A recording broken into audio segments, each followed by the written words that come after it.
let's get started. Hey everybody.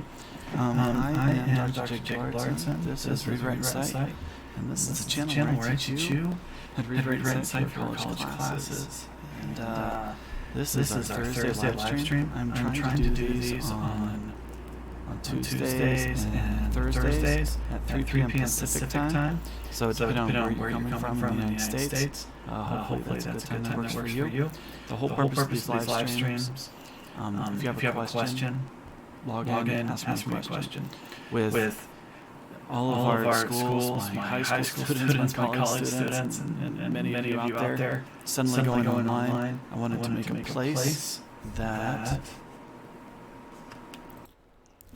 a place that could work for everybody who needs help from a teacher.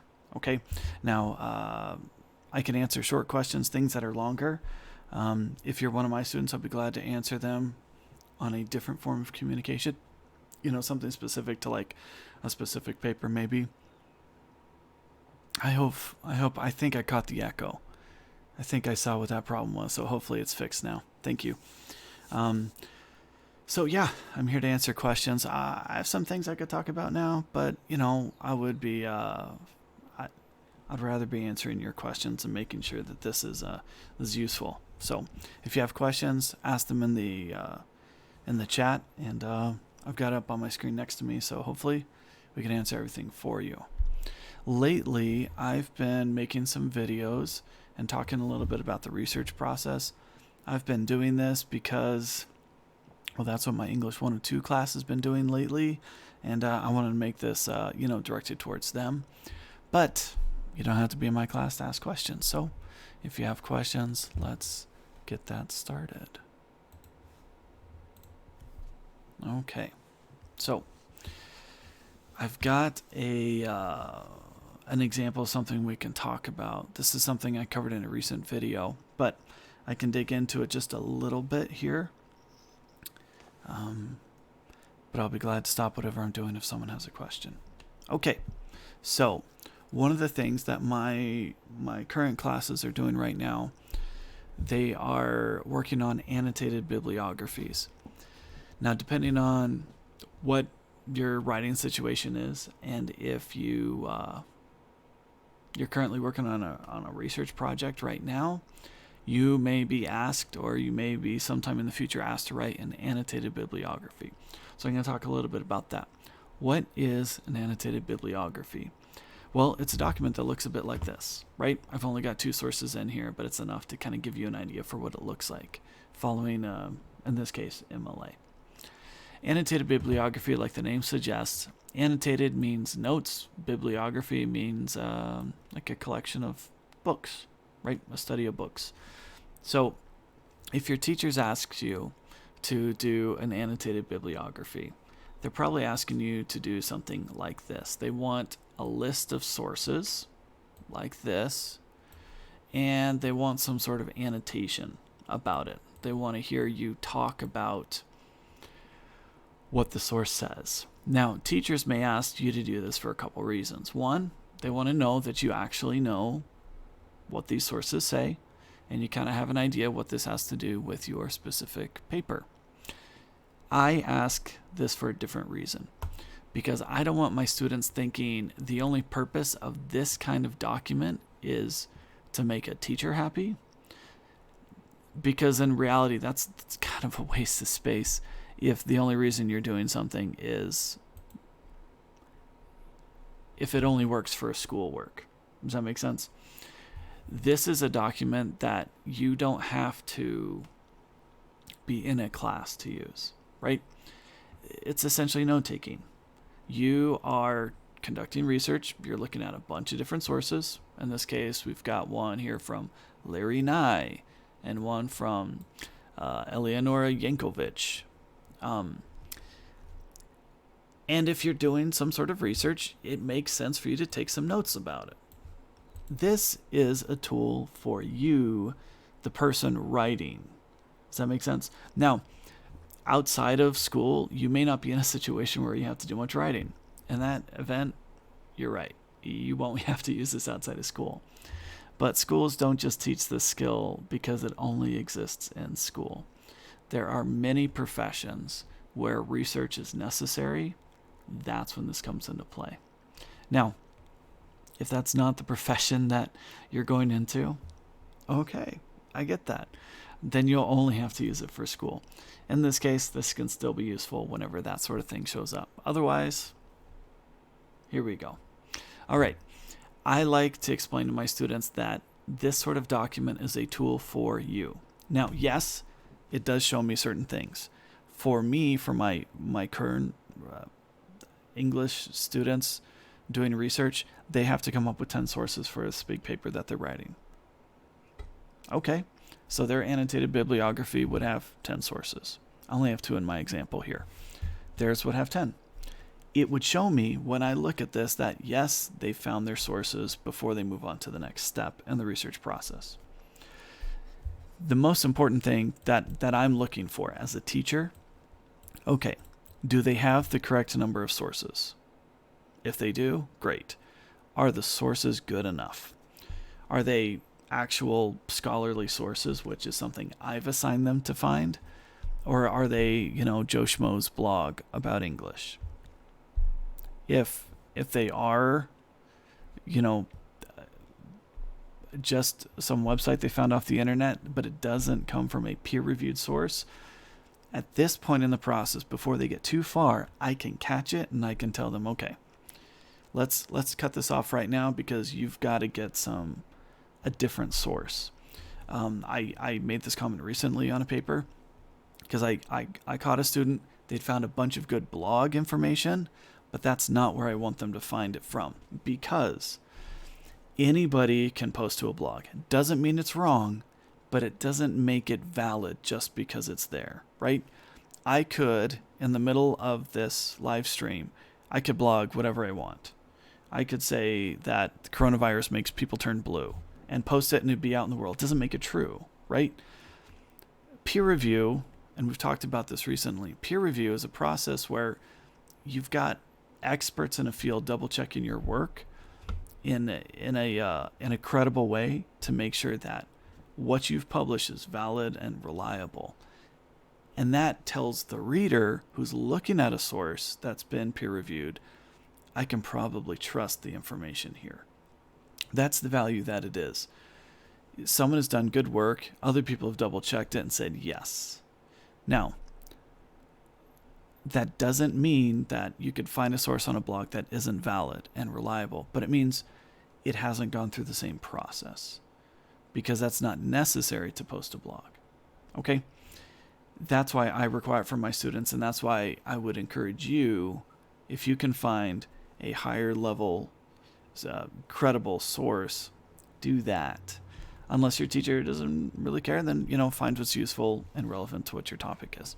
Okay, so these are some of the things that I suggest my students do when they are writing an annotated bibliography. This is going to show me that they've got MLA down, they've got the right kind of source. I can look at what kind of source this is, and then I can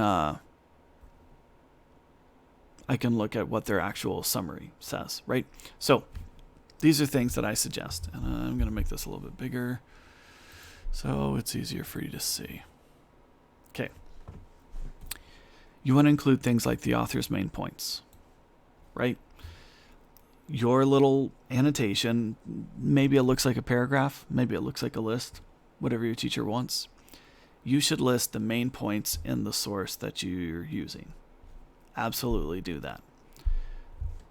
You should also talk a little bit about how that source that you're talking about, how it relates to the other sources you found, right?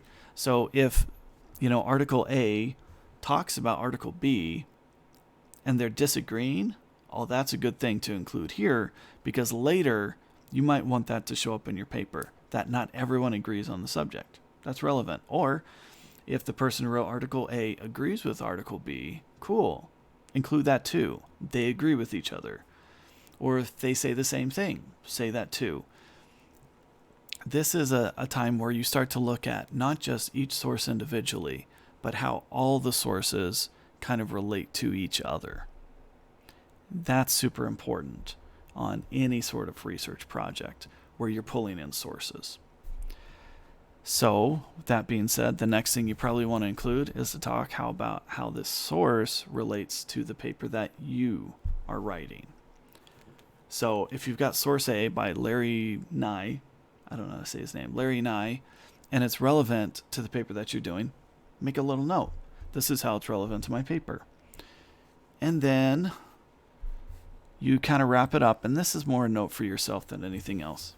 Do you agree with this source? Do you think they're right? Do you think that they're crazy, that they don't have things figured out? If so, make that note here. Ideally, you're going to end up, and I just have the same information, copy and paste it over and over. That's why it's not. Anyway, this is just supposed to look like kind of what a paragraph might look like. Maybe it's 90 words or something like that.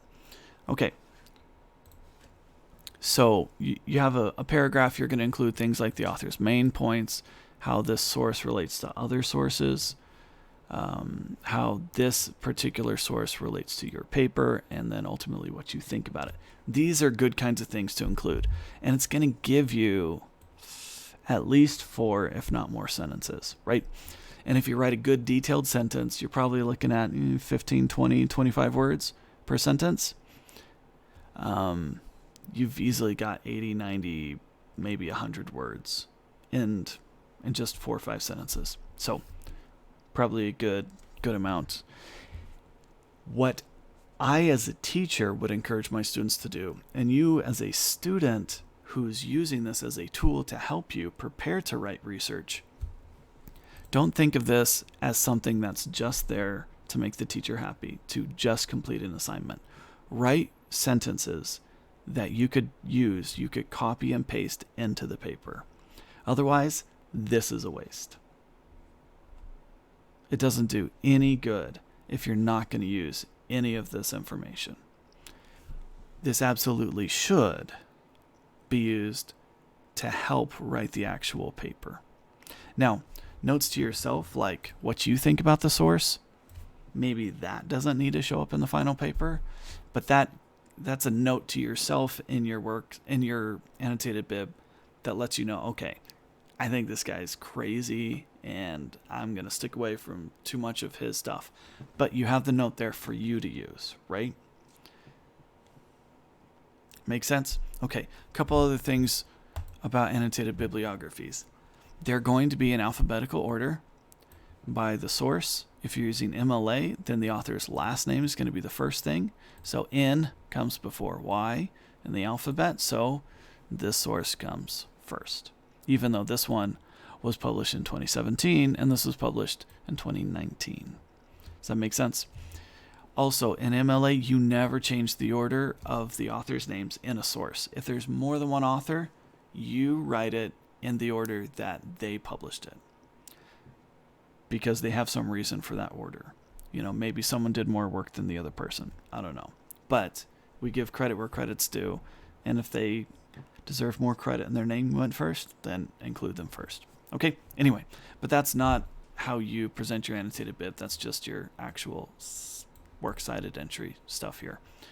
Okay, so if I'm a teacher and I'm looking at this, I'm probably going to go through the paper real fast. I'm going to look, okay, 1 source, 2 source, and if there's, however many sources necessary, they meet that requirement, good.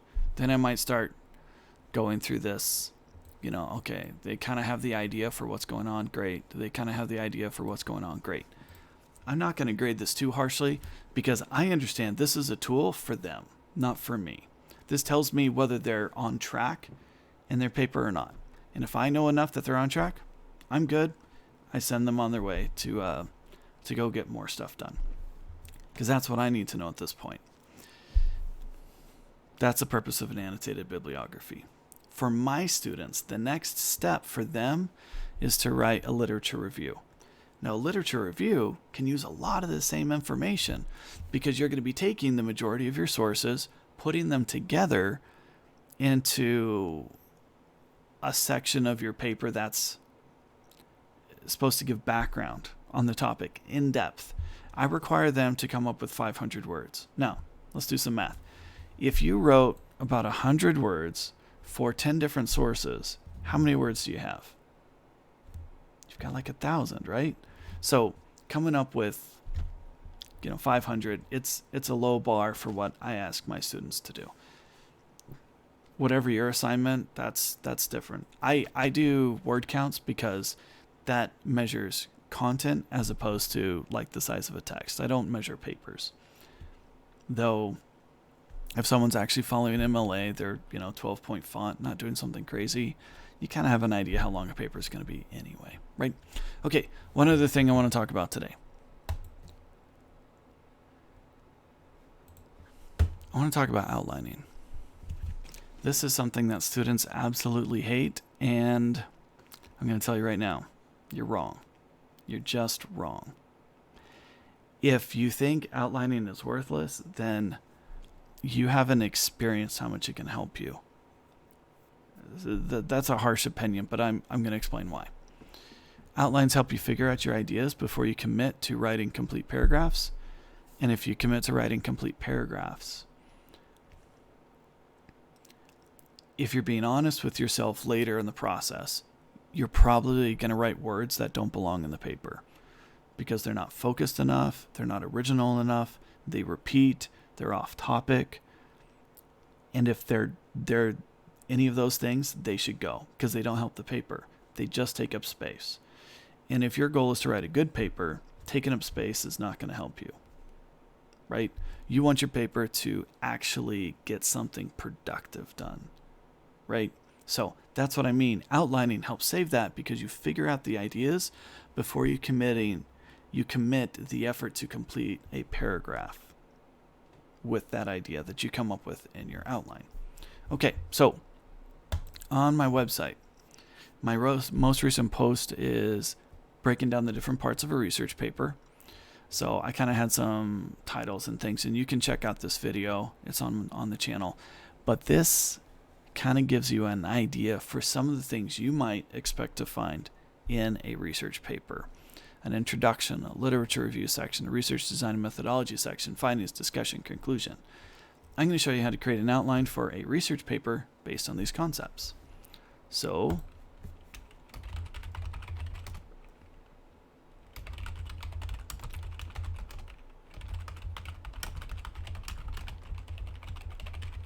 I'm going to have to double check because I'm not going to remember every single thing I just said. Findings. Misspelled it.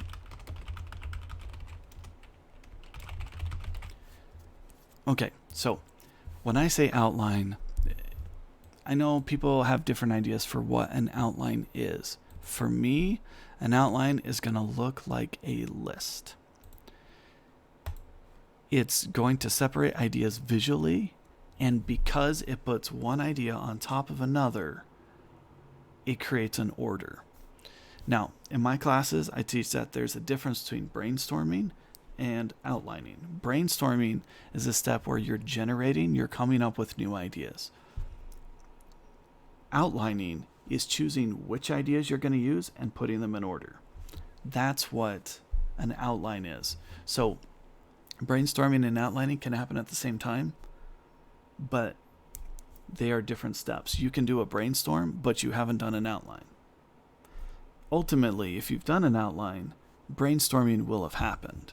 So that's how I distinguish the two. Let's number this list. Actually, I've had people tell me I use the wrong things before. There's not a right way or a wrong way. Because again, outline, just like an annotated bibliography, it is a tool.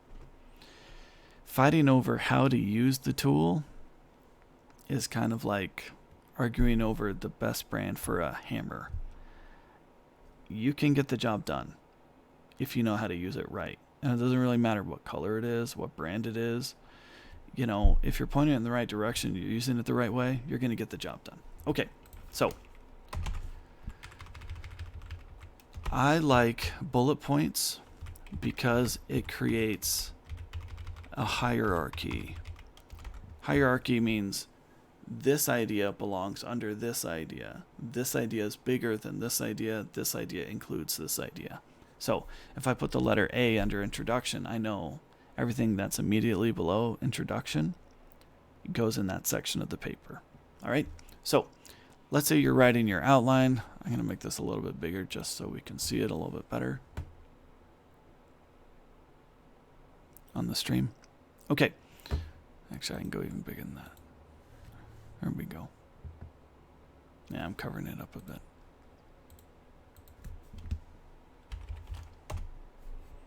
That's a little better. Okay.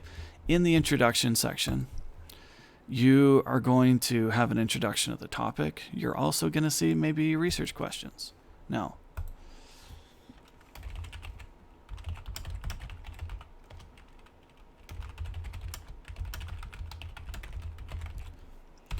your teacher may or may not require you to include research questions. Find out what they want you to do. If they're like, no, that's silly, okay, don't do it. There is not a right or wrong way. There is what the teacher's asking you to do, and how will you do that thing. Because they're going to design something that's appropriate for your group to work on. Okay, I'm going to include this in there for now, but it's not necessarily required. Your literature review section is going to include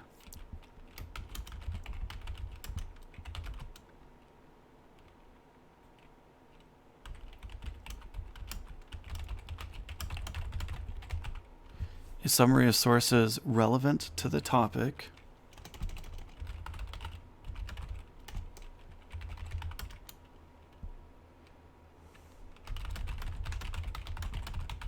and how they relate to each other.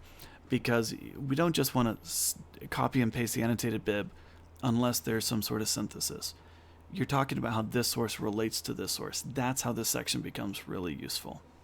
Okay, for my students, I'm going to talk about how to figure out spacing in just a second, but here we go. Research design and methodology. Your teacher may or may not require this, but research design, you're going to explain how you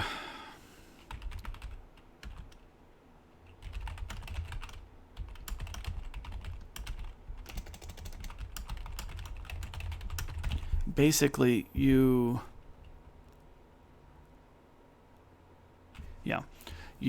you're going to explain how you narrow down what you're looking for, right? Most college research papers that don't require actual original research, they're really just a glorified literature review. But you're going to be, you may or may not need a section where you explain how you chose which sources you were going to do, but that's a good idea to do, because for the reader, it tells them your process so that they could go do the same thing. All right. This may be optional. Findings. This is where you start to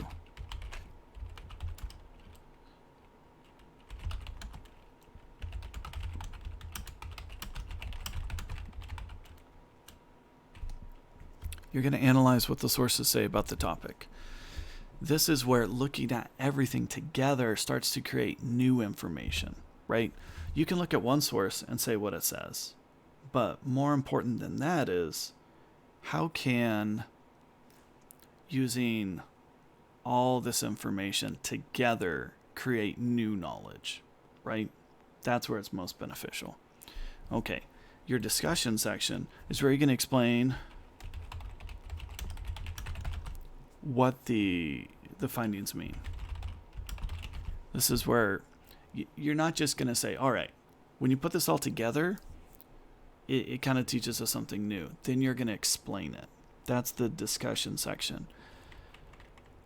This is where you're really going to put the most originality to it, because the front of the paper is focused on other people's work. By the time you get to the discussion, you're more responding to it. Okay? And your conclusion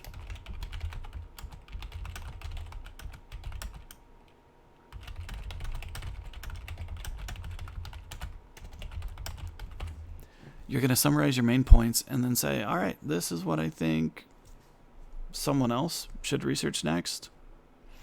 This is really important because it creates a clear roadmap. The purpose of research is to add to what the world knows, I mean academic research, that is to add to what the world knows about something, right? This could be in the health field. This could be in an English class. This could be in education or history or science, right?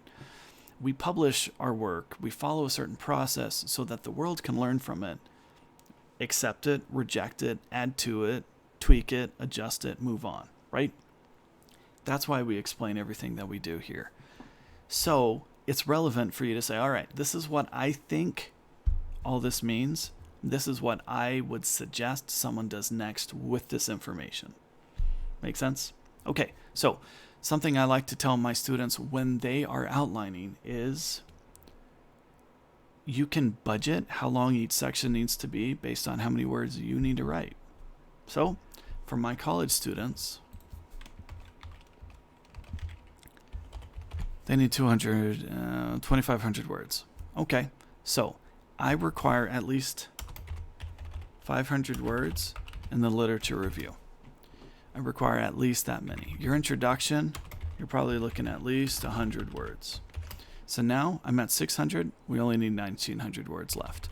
Your research design and methodology section, easily probably 100 words, because that's just a good paragraph, right? Okay, so 1,800 words left. Findings, this is where you're starting to analyze what other people have said. And discussion. Let's just cut these in half and let's make our conclusion, because I'm going to be a little bit backwards on this. Let's make our conclusion a little bit longer. Let's say 200 words.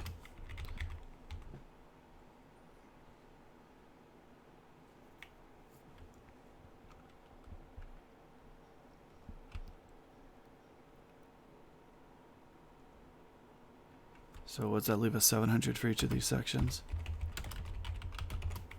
My math could be wrong. I'm an English teacher after all. Okay, so 700 words, 700 words. Why do I do this? Okay, if you're looking at this, and there's a lot of redundancy, there's a lot of repetition in research. That's intentional. It's for clarity. It's for clarity. Unlike good creative writing or good narrative or even a good essay, you don't want to repeat yourself too much. Research, it's totally okay to repeat yourself because you're just trying to be clear. All right. In your introduction, let's just look at this by itself. In your introduction, you're going to introduce the topic and identify what you're trying to find, what you think you're going to find by doing the study. 100 words, you could probably go over that because you're going to say a lot more than just one paragraph, probably, right? Your literature review, think of it as an extension of the introduction, but this should be unbiased. You're objectively summarizing, right? And 500 words, if you've got like 8-10 sources, that should be easy, right? So, again, if you budget like, 75 words per source, I don't even know what that math comes to. Someone's probably already figured it out already. Yeah, it's definitely less than 500. More, right? Yeah, you'd only have to, easy math, you'd only have to do 50, which is like 3-4 sentences. And anyway, you can easily come up with 500 words. You could probably go over that. This is just one good paragraph. Here, if you're going to talk about each of the sources and how they relate to each other, maybe you pick some categories. This is just a suggestion.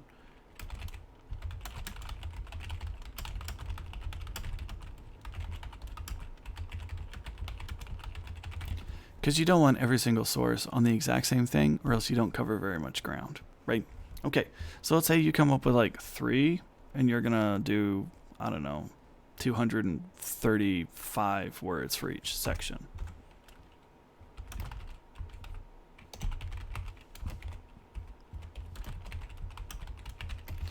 That's going to get you, that'll get you more. Yeah, no. Yeah, that's about right. That gets you about 700 words easy, right? If we do that twice.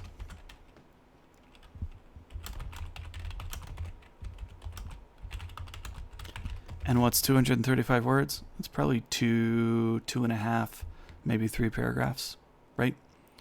So, yeah. If the reason why I like to do this, if I haven't been clear already, it's really important to break up your work so that you don't look at a blinking cursor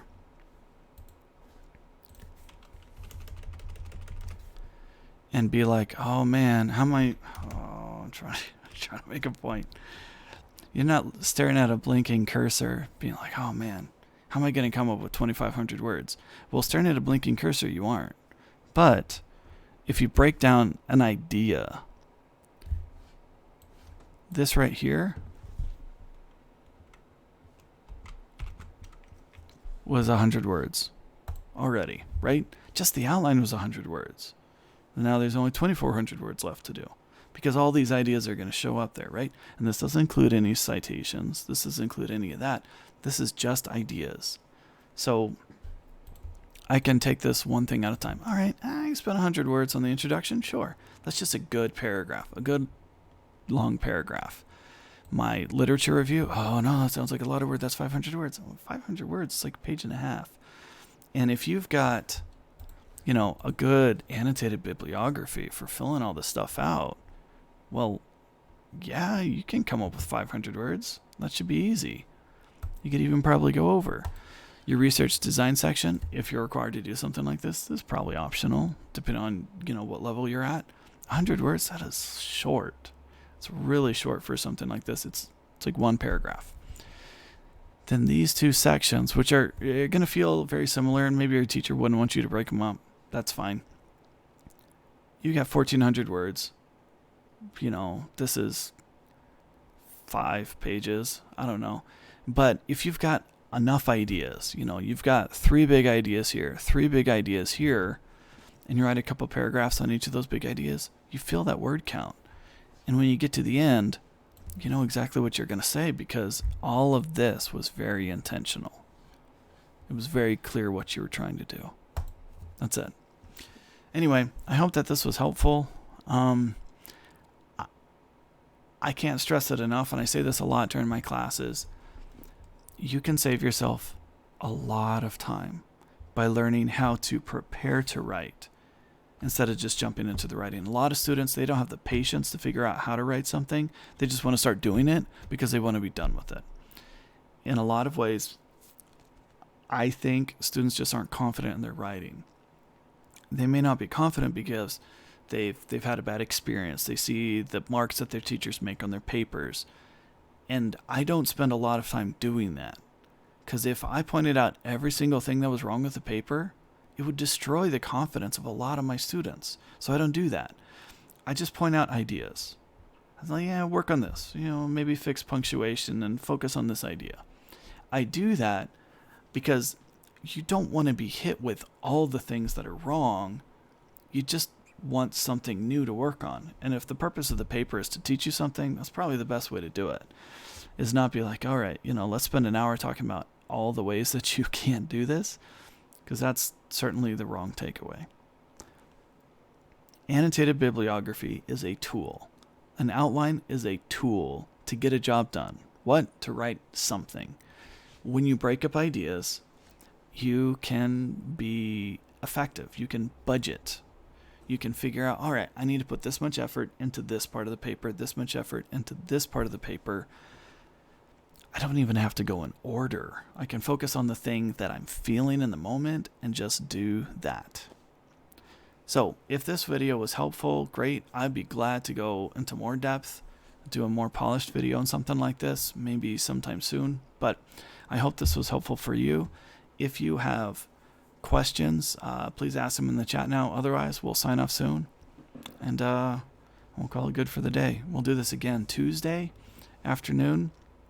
And then again a week from today. So hopefully you are well in the world. You and your family are safe. No one is sick. And before long, hopefully we get back to a new normal. If you're like me, we're checking the statistics for cases and death toll every day.